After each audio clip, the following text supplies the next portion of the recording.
Bwana Clemens, umenihitaji? Beka. Usije kanjazia watu asubuhi yote hii. Vipi lakini? Safi, karibu vitumbua bwana.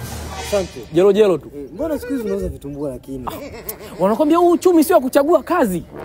Wahenga walikwambia mchagua kilimo, jembe lipo ukingoni. Hapo anasema mchagua shamba sio muuza jembe, mkulima yupo ukingoni. Kuna jembe na kilimo hapo imenichanganya hapo. Karibu bwana. Asante sana. Sasa hivi pesa unayopata hapo una malengo gani nayo labda? Mimi nina ndoto.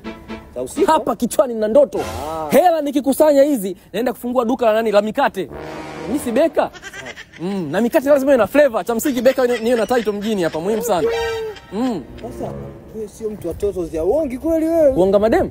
Watoto? Chuchuzi. Nani? Hapana. Mimi nipo straight na kazi. Yaani uza vitumbua afu nipate hela nikanunue vitumbua vingine. Itakuwa ina maana. Unaniona vizuri? Haina maana. Yaani sana ndio hivyo kusave hela afu na beti. Sana. Na beti sana. Na beti na palipesa.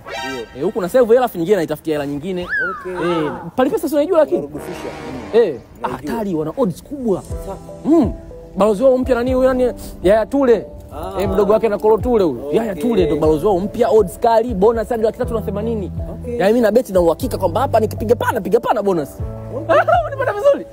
Afu unajiunga rahisi tu, unaingia kwenye website yao palipesa ile, promo code Leonardo. Chap unaanza kubeti. Vitumbua vyangu nauza huko napiga na hela sehemu nyingine. Kwa ndo hivyo. Beti na palipesa. Kwanza sikia. Soma hapa. Palipesa. Soma tena. Palipesa. Kwa kuwa umeisoma vizuri nakupa kitumbua kimoja bure. Hiki hapa. Kingine tutanunua. Ila beka. Safi, tupambane bwana. Mbona kitumbua chao kina mchango? Kitumbua kina mchango? Kama ndoa yako tu.